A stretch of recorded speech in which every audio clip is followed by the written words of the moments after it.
Hello students, आपका स्वागत है मौलिक क्लासेस की इस ऑनलाइन लेक्चर वीडियो में। मेरा नाम तनुज कुमार और आज मैं स्क्यूनेस और कर्टोसिस को डिस्कस करने वाला हूं इस क्लास में।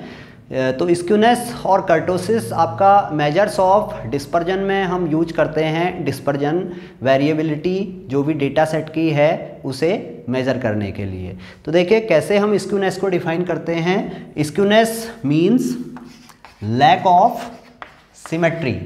जब हम स्क्यूनेस को डिफाइन करते हैं तो हम क्या कहते हैं, इसको सिंगल सेंटेंस में इसको हम डिफाइन कर सकते हैं। हम कहेंगे भाई skewness means lack of symmetry. तो देखिए जो टर्म यहाँ पे है सिमेट्री, इस सिमेट्री टर्म को हमें समझना होगा कि ये सिमेट्री क्या होती है। अब जहाँ पे सिमेट्री नहीं होगी तो हम कहेंगे वहाँ पे क्या है, स्क्यूनेस है। तो देखिए सिमेट्री को समझने के लिए सपोज मेरे पास एक रियल लाइन है, तो इसको आप ऐसे भी समझ सकते हैं। रियल लाइन में क्या है, ये सेंटर पे हमारा 0, ये +1, ये +2, ये प्लस एंड सो ऑन। इसी तरह से यहाँ पे -1, यहाँ पे -2, यहाँ पे -3 एंड सो ऑन।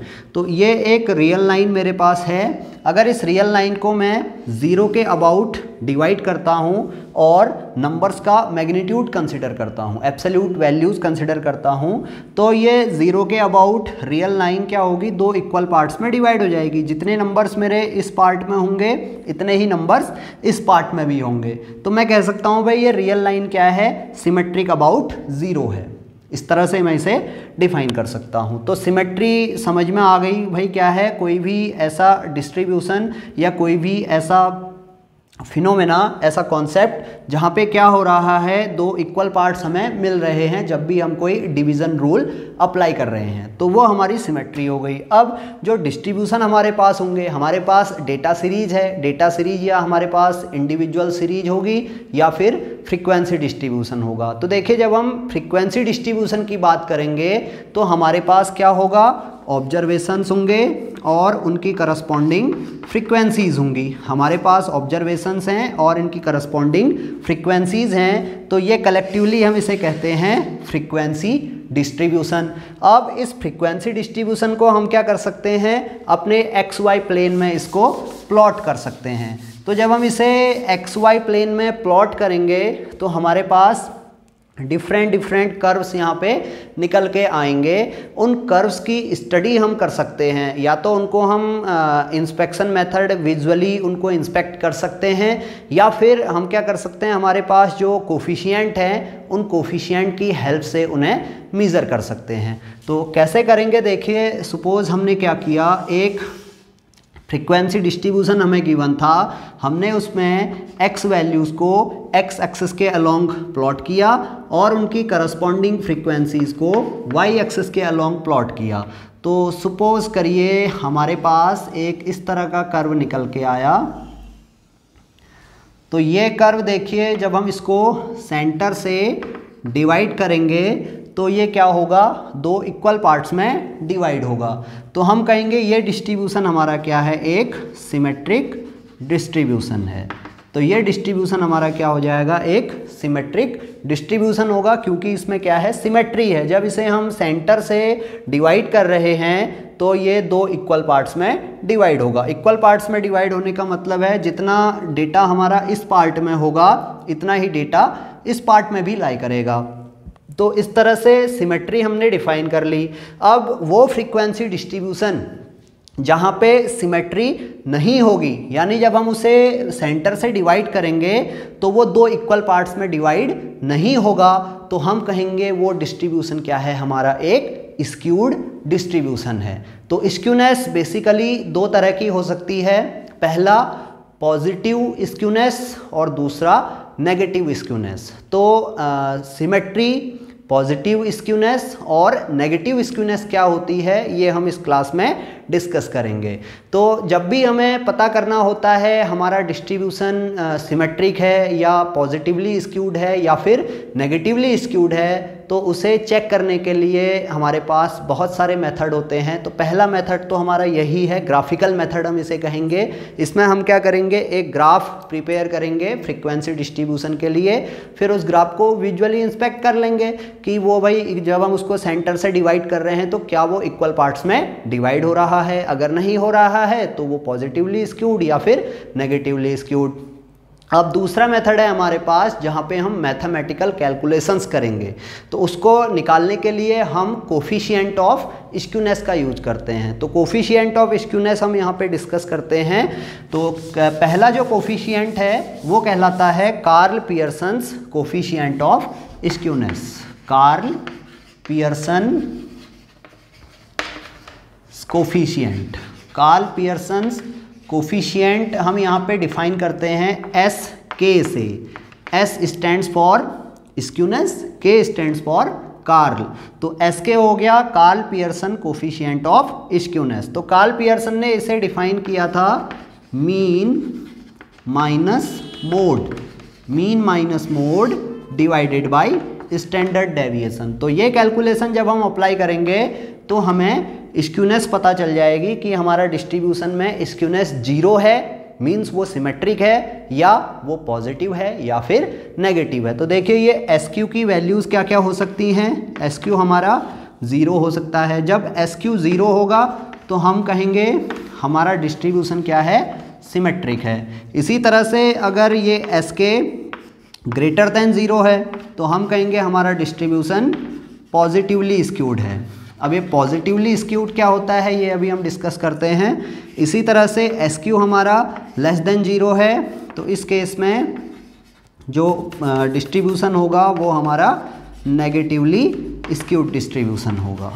तो इस तरह से हम अपने डेटा सेट को आइडेंटिफाई कर सकते हैं कि वो सिमेट्रिक है, पॉजिटिवली स्क्यूड है या नेगेटिवली स्क्यूड है। तो उसके लिए हमें क्या करना है, मीन कैलकुलेट करना है, मोड कैलकुलेट करना है और स्टैंडर्ड डेविएशन कैलकुलेट करना है। ये कैसे हम कैलकुलेट करते हैं, इसका लेक्चर वीडियो का जो डिस्क्रिप्शन है, जो लिंक है वो नीचे डिस्क्रिप्शन सेक्शन में आपको मिल जाएगा। वहाँ से आप उनको देख सकते हैं कि कैसे हम डेटा सेट में मीन कैलकुलेट करते हैं, कैसे मोड कैलकुलेट करते हैं और कैसे स्टैंडर्ड डेविएशन कैलकुलेट करते हैं। तो देखिए एसके का ये फॉर्मूला आप याद रखेंगे, SK equal to mean minus mode divided by standard deviation. तो हमने देखा भाई अगर हमारे डेटा सेट में मीन और मोड दोनों क्या है, इक्वल हैं, तो उस केस में एसके 0 होगा।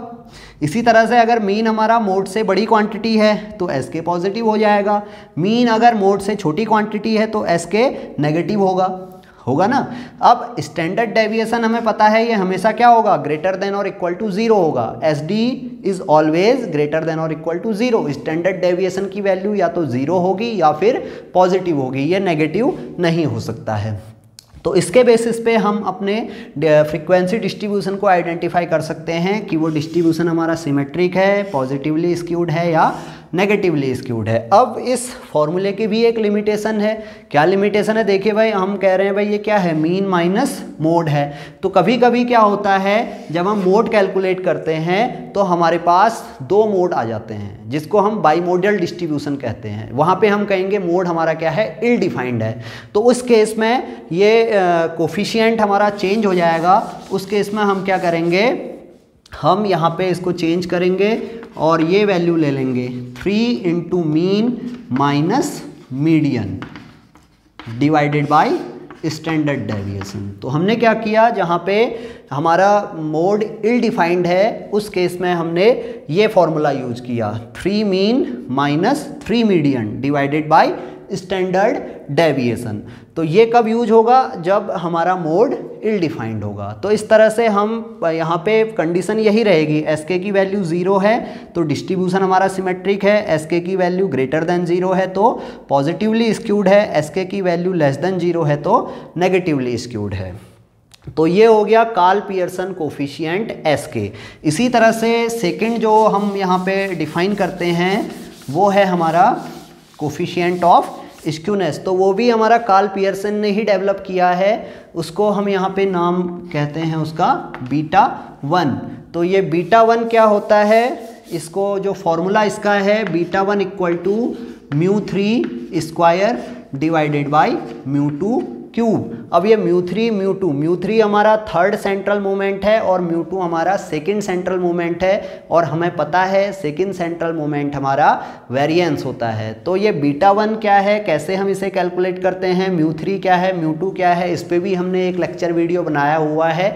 मोमेंट्स, उसका जो टाइटल है वो moments, measures of dispersion moments करके है, उसका लिंक आपको नीचे हमारे डिस्क्रिप्शन सेक्शन में मिल जाएगा, तो वहाँ से आप उसे चेक कर सकते हैं कैसे हम बीटा वन कैलकुलेट करते हैं, यानी म्यू थ्री कैलकुलेट करते हैं और म्यू टू कैलकुलेट करते हैं। तो हमने क्या किया, बीटा वन कैलकुलेट कर लिया। इस बीटा वन की हेल्प से हम गामा वन कैलकुलेट कर लेते हैं। गामा वन होता है positive square root of beta one. तो इस गामा वन के बेसिस पे भी हमें पता चल जाएगा, या बीटा वन के बेसिस पे भी हमें पता चल जाएगा कि हमारा डिस्ट्रीब्यूशन सिमेट्रिक है, पॉजिटिवली स्क्यूड है या नेगेटिवली स्क्यूड है। तो कैसे पता चलेगा, हम कहेंगे अगर हमारा बीटा वन 0 है तो डिस्ट्रीब्यूशन हमारा क्या होगा, सिमेट्रिक होगा। इसी तरह से अगर बीटा वन ग्रेटर देन 0 है तो हम कहेंगे हमारा डिस्ट्रीब्यूशन क्या है, पॉजिटिवली स्क्यूड है। इसी तरह से हम कहेंगे बीटा वन लेस देन 0 है तो डिस्ट्रीब्यूशन नेगेटिवली स्क्यूड है। तो इसके बेसिस पे भी हम अपने डिस्ट्रीब्यूशन को आइडेंटिफाई कर लेते हैं। तो अब ये सिमेट्रिक डिस्ट्रीब्यूशन क्या होता है और आपका पॉजिटिवली स्क्यूड डिस्ट्रीब्यूशन क्या होता है और नेगेटिवली स्क्यूड डिस्ट्रीब्यूशन क्या होता है, ये हम थोड़ा ग्राफिकली इसको समझते हैं। तो देखिए अभी मैंने सिमेट्रिक डिस्ट्रीब्यूशन यहाँ पे ड्रॉ किया था। इस तरह से अगर ये डिस्ट्रीब्यूशन है तो ये डिस्ट्रीब्यूशन हमारा कहलाएगा सिमेट्रिक डिस्ट्रीब्यूशन। जब हम इसको सेंट्रल वैल्यू पे डिवाइड करेंगे, अब यहाँ पे सेंट्रल वैल्यू हमें पता है क्या है, मीन होगी। अब सिमेट्रिक है तो मीन इक्वल टू मोड होगा, यानी मीन भी इसी पॉइंट पे होगा और मोड भी इसी पॉइंट पे होगा। और ये मीन, या इसको हम ऐसे कह सकते हैं, mode is equal to mean is equal to median. यानी इस केस में क्या है, तीनों वैल्यू इक्वल हैं। जब तीनों वैल्यू इक्वल होंगी तभी हमारा एस के क्या आएगा, 0 आएगा। हमने एस के डिफाइन किया ना, mean minus mode divided by standard deviation. तो मीन भी इक्वल, मीन आपका मोड के इक्वल है और ये दोनों क्वांटिटी मीडियन के इक्वल हैं। तो हम कहेंगे हमारा डिस्ट्रीब्यूशन क्या है, सिमेट्रिक डिस्ट्रीब्यूशन है। यानी जब हम इसको सेंट्रल वैल्यू के अबाउट डिवाइड करेंगे तो ये डेटा हमारा क्या हो जाएगा, 2 इक्वल पार्ट्स में डिवाइड हो जाएगा। तो ये तो डिस्ट्रीब्यूशन हो गया हमारा सिमेट्रिक डिस्ट्रीब्यूशन। इसी तरह से positively skewed distribution, positively skewed distribution में क्या होगा, जो हमारी टेल होगी डिस्ट्रीब्यूशन की वो पॉजिटिव एक्सिस में शिफ्ट हो जाएगी इस तरह से। तो इस केस में जो मीन वैल्यू होगी वो पॉजिटिव होगी, है ना। मीन वैल्यू क्या है, ग्रेटर देन मोड है, और मीडियन हमें पता है मीडियन हमेशा सेंटर पे होगा। तो यहाँ पे mean is greater than median, median को मैंने MD से डिनोट किया, which is greater than mode, mode को मैंने M0 से डिनोट कर दिया, या इसको ऐसे हम X बार से डिनोट कर लेते हैं। तो ये डिस्ट्रीब्यूशन हमारा कहलाएगा पॉजिटिवली स्क्यूड डिस्ट्रीब्यूशन। तो ये डिस्ट्रीब्यूशन हमारा कहलाया पॉजिटिवली स्क्यूड। क्यों, क्योंकि इसमें मीन क्या है, मोड से बड़ी क्वांटिटी है। हमें पता है मीडियन हमारा हमेशा सेंटर पे रहेगा। जब इस तरह की कंडीशन होगी, हमने क्या किया, डेटा सेट में मीन, मीडियन और मोड कैलकुलेट कर लिया। अगर मीन की वैल्यू मोड से बड़ी है तो हम कहेंगे हमारा डिस्ट्रीब्यूशन क्या है, पॉजिटिवली स्क्यूड है। अभी हमने बीटा वन की बात की थी, तो सिमेट्रिक डिस्ट्रीब्यूशन के लिए यहाँ पे मैं नोट कर लेता हूँ, बीटा वन क्या होगा, 0 होगा। इसी तरह से पॉजिटिवली स्क्यूड के लिए बीटा वन मेरा ग्रेटर देन 0 होगा। अब थर्ड रहा हमारा नेगेटिवली स्क्यूड। तो नेगेटिवली स्क्यूड में इस तरह से हमारा कर्व होगा, ये कर्व की टेल हमारी नेगेटिव डायरेक्शन में शिफ्ट होगी। यानी इस केस में जो मीन होगा वो मोड से छोटी क्वांटिटी होगी। तो mean is less than median. Median देखिए हमेशा मिड पे रहेगा। हमने जब मीडियन को डिफाइन किया था तो हमने कहा था median is mid value of A frequency distribution. तो मीडियन हमेशा हमारा सेंटर पे रहना है। तो इस केस में क्या होगा, मीन मोड से छोटी क्वांटिटी होगी, तो हमारा जो SK होगा वो लेस देन 0 आएगा, यानी ये डिस्ट्रीब्यूशन हमारा कहलाएगा नेगेटिवली स्क्यूड डिस्ट्रीब्यूशन। अब इसके लिए जब हम बीटा कैलकुलेट करेंगे, बीटा 1 कैलकुलेट करेंगे, तो ये बीटा 1 हमारा क्या होगा, लेस देन 0 आएगा। तो ये हो गया हमारा सिमेट्रिक डिस्ट्रीब्यूशन, ये हुआ पॉजिटिवली स्क्यूड डिस्ट्रीब्यूशन और ये हुआ नेगेटिवली स्क्यूड डिस्ट्रीब्यूशन। आइडेंटिफाई कैसे करेंगे, आइडेंटिफाई करने के यहाँ पे देखिए 3 मेथड हो गए हैं। पहला मेथड ग्राफिकल मेथड, जिसमें हम सिंपली एक्स और फ्रीक्वेंसी के बीच में, वेरिएबल और उसकी फ्रीक्वेंसी के बीच में कर्व बनाएंगे और कर्व को विजुअली इंस्पेक्ट कर लेंगे। अगर इस तरह का कर्व है तो सिमेट्रिक, इस तरह का है तो पॉजिटिवली स्क्यूड, इस तरह का है तो नेगेटिवली स्क्यूड। दूसरा मेथड मीन, मीडियन और मोड हमने कैलकुलेट कर लिया। अगर तीनों वैल्यू इक्वल आई तो डिस्ट्रीब्यूशन सिमेट्रिक। अब इस सिमेट्रिक डिस्ट्रीब्यूशन को हम नॉर्मल डिस्ट्रीब्यूशन भी कहते हैं। ये सिमेट्रिक डिस्ट्रीब्यूशन हमारा नॉर्मल डिस्ट्रीब्यूशन भी कहलाता है। तो नॉर्मल डिस्ट्रीब्यूशन की कंडीशन क्या हो गई, mode equal to mean equal to median. इसी तरह से पॉजिटिवली स्क्यूड में मीन क्वांटिटी क्या होगी, मोड क्वांटिटी से बड़ी होगी, तो इस केस में डिस्ट्रीब्यूशन पॉजिटिवली स्क्यूड डिस्ट्रीब्यूशन। और यहाँ पे मीन मोड से छोटी क्वांटिटी होगी तो डिस्ट्रीब्यूशन नेगेटिवली स्क्यूड। तो ये दूसरा मेथड हो गया। तीसरे मेथड में हम मोमेंट की हेल्प से अपने डिस्ट्रीब्यूशन को आइडेंटिफाई कर सकते हैं। मैंने डिफाइन किया था beta 1 equal to μ3 square divided by μ2 cube.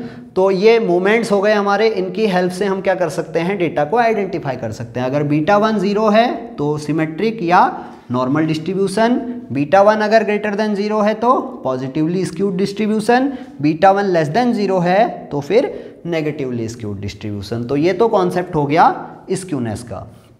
अब क्या हम measures of central tendency, measures of dispersion और स्क्यूनेस को लेके अपने फ्रीक्वेंसी डिस्ट्रीब्यूशन को आइडेंटिफाई कर सकते हैं? तो इसको समझने के लिए देखिए, एक कर्व मैं यहाँ पे डेवलप करता हूँ। मैंने क्या किया, एक कर्व इस तरह से बनाया, तो ये आप देख रहे हैं सिमेट्रिक है।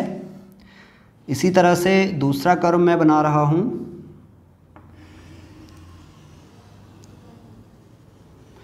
तो ये कर्व भी आप देखेंगे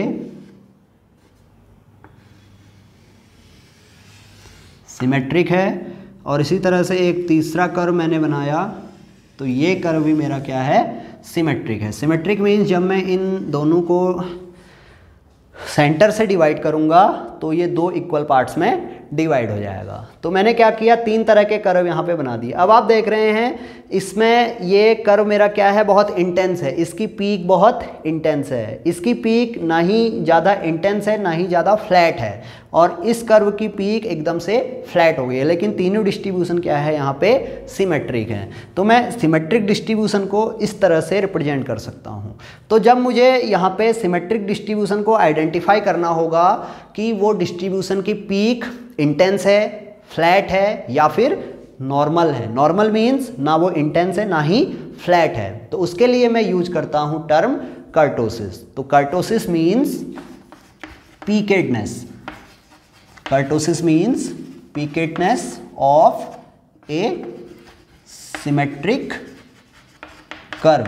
तो जब भी हमारे पास सिमेट्रिक डिस्ट्रीब्यूशन होगा तो हम उसकी कर्टोसिस के बेसिस पे उसे आइडेंटिफाई कर सकते हैं कि उसकी पीक इंटेंस है, यानी वो कॉन्वेक्स है या फिर बहुत ज़्यादा फैला हुआ है। इस केस में क्या है, इसका डिस्पर्जन बहुत कम है, इस केस में डिस्पर्जन बहुत ज़्यादा है। तो ये कैसे हम आइडेंटिफाई करते हैं, इसको आइडेंटिफाई करने के लिए कार्ल पियर्सन ने कोफिशिएंट डिफाइन किया बीटा 2। तो बीटा 2 हमारे पास होता है μ4, that is fourth central moment divided by μ2 square.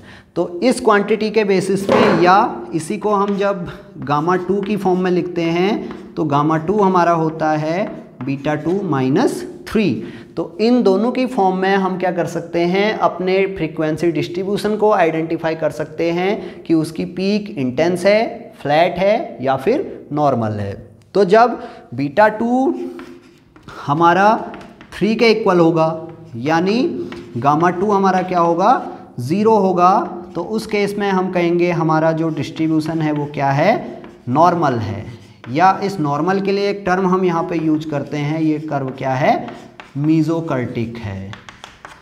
तो जब भी आपसे कहा जाए भाई जो कर्व है वो मीजोकर्टिक है, तो इसका मतलब है उसकी पीक क्या है, ना ही फ्लैट है ना ही इंटेंस है, यानी वो कर्व क्या है, मेरा एक नॉर्मल कर्व है, जिसके लिए बीटा 2 क्या होगा, 3 होगा।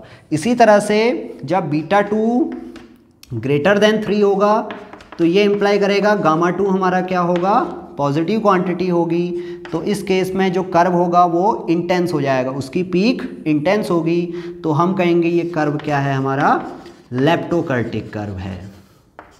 इसी तरह से जब बीटा 2 हमारा लेस देन 3 होगा, बीटा 2 लेस देन 3 होगा और गामा 2 लेस देन 0 होगा, तो हम कहेंगे हमारा कर्व क्या है, फ्लैट है, या फिर इसे हम कहेंगे कर्व हमारा क्या है, प्लेटिकर्टिक है। तो हमें आइडिया आ गया भाई, ये इस तरह का जो कर्व है, ये कर्व हमारा प्लेटिकर्टिक कर्व हो गया, ये कर्व हमारा मीजोकर्टिक हुआ, और ये कर्व हमारा ये कर्व हमारा मीजोकर्टिक और ये कर्व हमारा लेप्टोकर्टिक हुआ।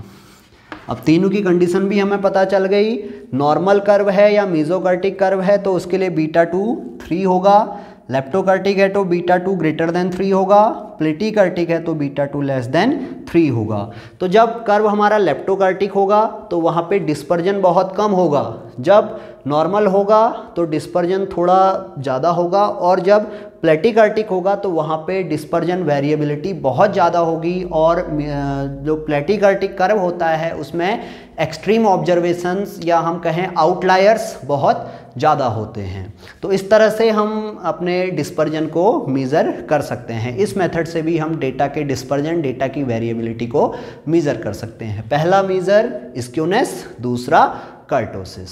तो आई होप कि आपको समझ में आ गया होगा स्क्यूनेस क्या है, कर्टोसिस क्या है, और कैसे स्क्यूनेस को हम कैलकुलेट कर सकते हैं और कैसे कर्टोसिस को कैलकुलेट कर सकते हैं। अगर आपको ये वीडियो पसंद आया है तो प्लीज़ इसे आप अपने स्टूडेंट्स या अपने फ्रेंड्स, जो भी आपके साथ के फ्रेंड्स हैं, स्टूडेंट्स हैं, उनमें इसे शेयर करेंगे और हमारे चैनल के सब्सक्राइबर को बढ़ाने में हमारा सहयोग करेंगे। Thank you very much.